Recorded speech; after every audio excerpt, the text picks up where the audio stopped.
Foam lang to guys. Level natin. Level na ba?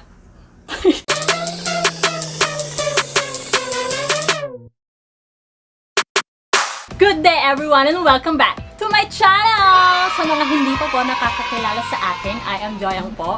I came from TikTok. Ako po yung tinatawag nilang Banana Queenie! Yeah! And for today's vlog, as I will share with you what's inside the curtains of our kitchen! Yeah! And because our kitchen is always on my TikTok video, siguro marami ang curious sa inyo what's behind these beautiful curtains. Tapos flex ko lang din yung kitchen namin kasi nakarating siya ng international. Yes! Kasi gawa ni Cardi B, ni-retweet niya yung video ko nang nagwawap ako. Now from the top, make it drop. Gusto niyo yung sample live? Sige, sasampulan ko kayo. 5, 4, 3. From the top, make it drop.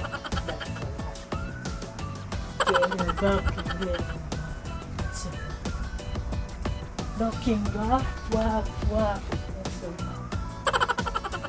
Tonin pa. Yeah! So naniniwala na kayo. Dito yon. Dito nangyari yon. And in this video, dito nyo makikita ang mga rare collection ng aking mom and dad. Some of them are antiques and others are from 3000 BC pa. Tapos yung iba po is nakuha pa namin from auction. So stay tuned guys, keep on watching. Also, meron din dito yung isa sa pinaka-precious item na collection ng aking dad. Siguro sa 10 houses, siguro dalawa lang ang meron nito, no? Sa akin lang, sa aking palagay.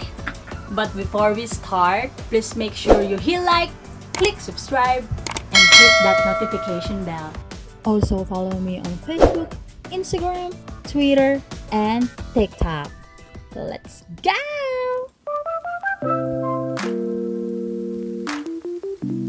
So kung makikita nyo po, our curtains is divided into two. One, and then two over there.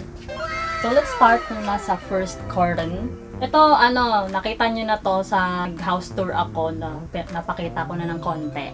Flashback. Ito po ay lagayan ng garne. Ayan, oh. The first item is the cat. Charot. The first item is the kawa, which is this one.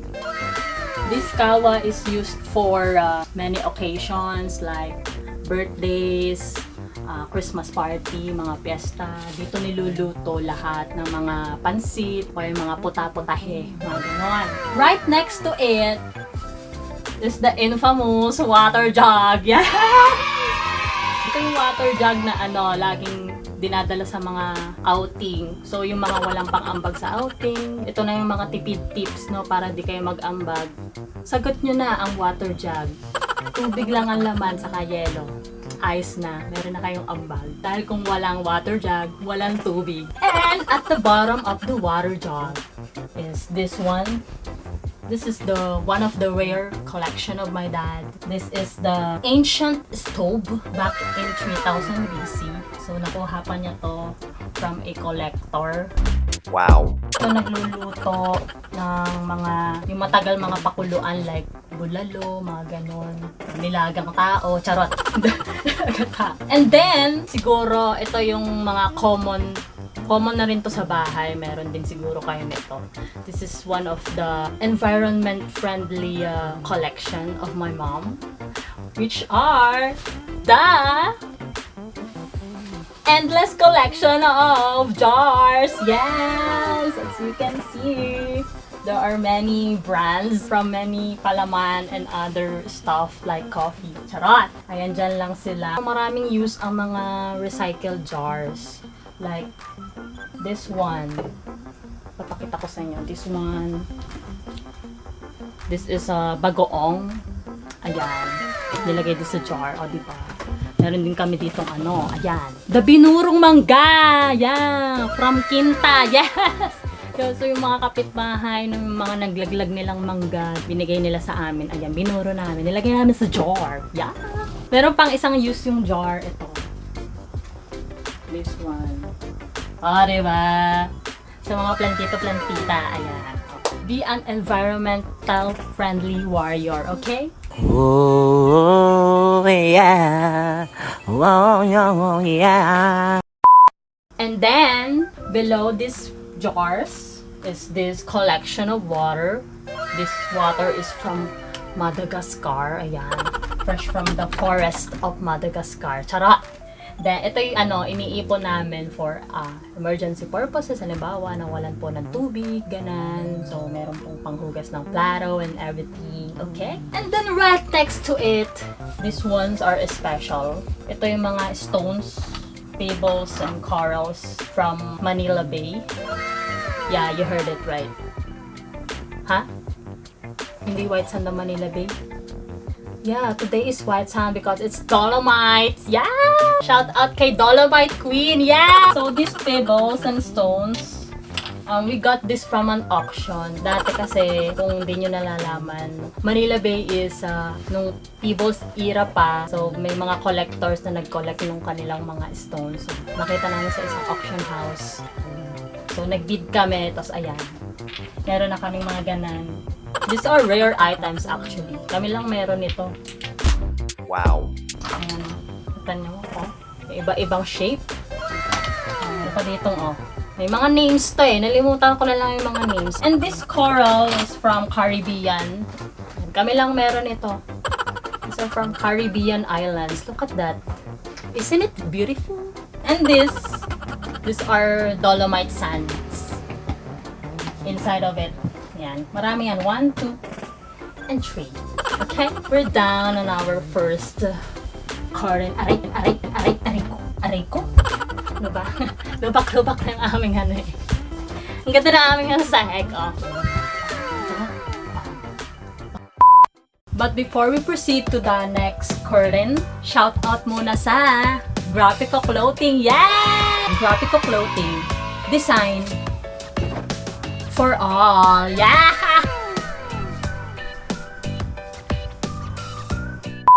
And this second curtain, you will discover the rarest collection of my dad. Are you ready for this, guys? Hindi pa?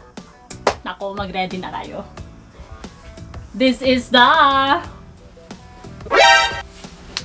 compressor. Yes! Look at that. Wow. But before I will explain the compressor, ito munang mga nasa likod. Tatay ko kasi before is a foreman painter. So, isa siya sa mga dakila, bihasa sa pagpipinta ng bahay. Isa siya sa fire-breathing dragon of painting houses. Shout out, Pagbilao. So, meron ditong collection of aking dad. Marami siyang tools dito. And also this, Boysen. Yes, not sponsored, pero baka naman. Ano na, Boysen? Ayan, may mga Boysen dyan. Ito, rare to. Ayan o, may mga patina na. Ano yung patina? Yan yung social na tawag sa Kalawang ayon kay Architect Lian. Yes! Ano ko natututunan kay Architect? Shout out! Architect Lian, ano na? Ano mo naman yung house tour ko? Mag-react ka naman. Anak ng dingdong. Yung mga bahay naman na na normal lang. Para masaya. And then, this box, ayan. Puno siya ng mga collection ng mga, ayan, mga paint brushes, ayan. Ayan, may mga dyan, may mga color and everything, ayan. And, one of the precious items here is this one. Look at that. This is so rare. Ayan. May mga alaga siya, ayan no. Oh my God! May mga alaga. Ayan, may mga alaga gumapang. Ayan, kung nakita nyo naman. May mga langgam. Look at the patina. And the patina on my face. Also, we have here basahan. Ayan. This basahan is from France. And then, dito din yung mga ito. Maraming tools ng tatay ko. Meron siyang ganan. Oh. Kasi dito, hiraman dito sa amin. Palagi silang mahina. May pang level pa, oh. Pang level. Try natin level yung aking dito. Level ba? Level na. Meron lang to. Foam lang to guys. Level natin. Level na ba?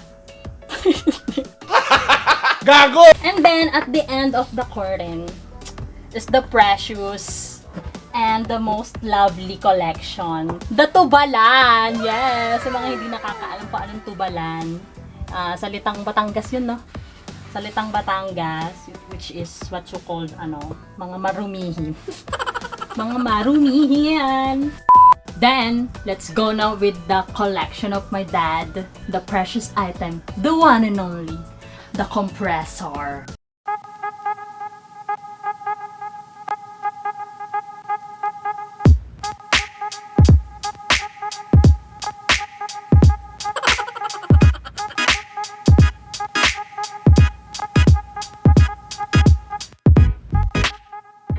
So, bakit nga ba may compressor sa aming bahay? Sinabi ko nga po kanina, yung father ko po is dating pintor. So, ginagamit niya po ito for pintura purposes. So, bawa mag-i-spray ng bahay, like, gano'n, kailangan ng compressor. Or, pwede din sa mga paggagawa kayo ng balloons. Yes! Mga balloons, papalabuhin, gano'n. Tapos, tatry ko din kaya sa sa dibdib ko. Baka magkakaroon ng ng lobo, no? Baka may pag-asa pa, no? Gago! Try natin.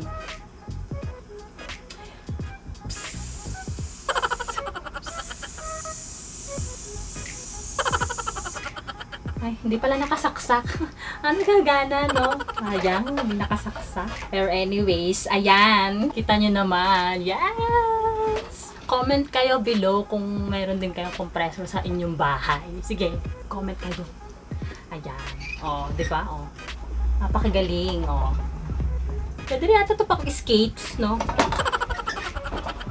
Ayan.